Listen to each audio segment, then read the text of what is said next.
প্রভু জগন্নাথ দেবকে আহ্বান করতে হবে, তাই শুক্রবার থেকেই কোনো না কোনো যজ্ঞ চলছিলই। মঙ্গলবার সকাল থেকেই শুরু হলো মহাযজ্ঞ। ঘড়িতে সকাল ঠিক 8টা। মন্দিরের ঠিক পাশেই সাংবাদিকদের রাখা হয়েছে একটি সরকারি আবাসনে।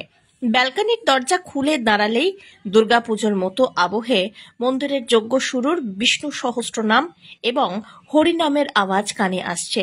কারণ এই দিনই অর্থাৎ মঙ্গলবার সকাল থেকেই মহাযজ্ঞ শুরু। বিকেলবেলায় পূর্ণাহুতি মুখ্যমন্ত্রী মমতা বন্দ্যোপাধ্যায়ের হাতে।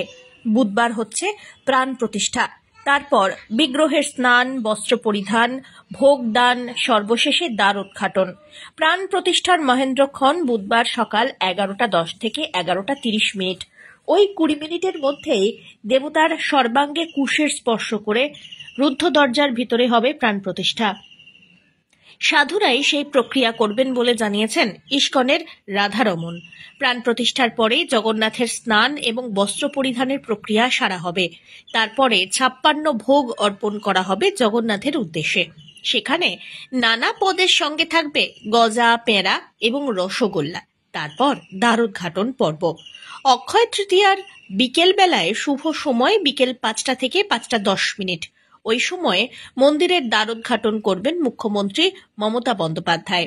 জগন্নাথের উদ্দেশ্যে প্রথম সন্ধ্যা আরতি করবেন মুখ্যমন্ত্রী। সব মিলিয়ে মমতার হাত ধরে যে এক ইতিহাসের সৃষ্টি হতে চলেছে তাই মনে করছেন 8 থেকে 80 সকলেই। বলা হয় জগতের নাথ জগন্নাথ। পুরীতে সেই জগন্নাথের দীর্ঘদিনের বাস।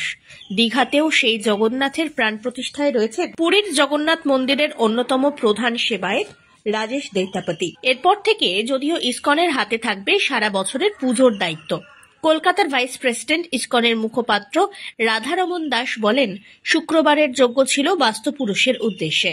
মন্দির চত্বরে অনভিপ্রেত কিছু না থাকে। মঙ্গলবার মহাযজ্ঞ শুরু হলো, যা চলবে সারাদিন। বিকেল 5টা নাগাদ পূর্ণাহুতি মমতা বন্দ্যোপাধ্যায় দিচ্ছেন। বুধবার জগন্নাথের প্রাণ প্রতিষ্ঠা এবং মন্দিরের দ্বারোদ্ঘাটন হয়ে যাবে। মন্দিরের গর্ভগৃহে যজ্ঞ করবেন ইসকনের সেবায়েতরা। সব যজ্ঞেই ব্যবহার করা হচ্ছে আম এবং বেলকাঠ।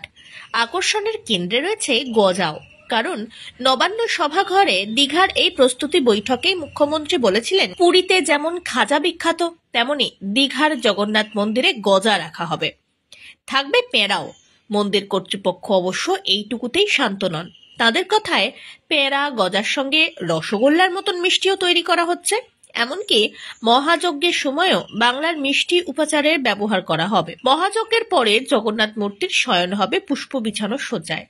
বুধবার প্রথম যে যজ্ঞ হবে সেই যজ্ঞের সময় বিগ্রহকে চারদিক দিয়ে ঘেরা হবে সোনা, রূপা, তামার তার দিয়ে। সেই 3 ধাতুর কার বাঁধা থাকবে প্রধান পুরোহিতের কোমরে। বিগ্রহের সামনে মন্ত্র উচ্চারণের মধ্যে দিয়ে প্রতিষ্ঠা করা হবে যজ্ঞকুণ্ড এবং কুম্ভকুণ্ড। এই কুম্ভকুণ্ড তৈরি হবে ঘটের জল রেখে। তারপরে শুরু হবে জগন্নাথের বিগ্রহে প্রাণ প্রতিষ্ঠার প্রক্রিয়া। জগন্নাথের সঙ্গে রাধাকৃষ্ণের মূর্তিতেও প্রাণ প্রতিষ্ঠা করা হবে এই দিন। অনিন্দিতা সিনহার রিপোর্ট, আজ বাংলা।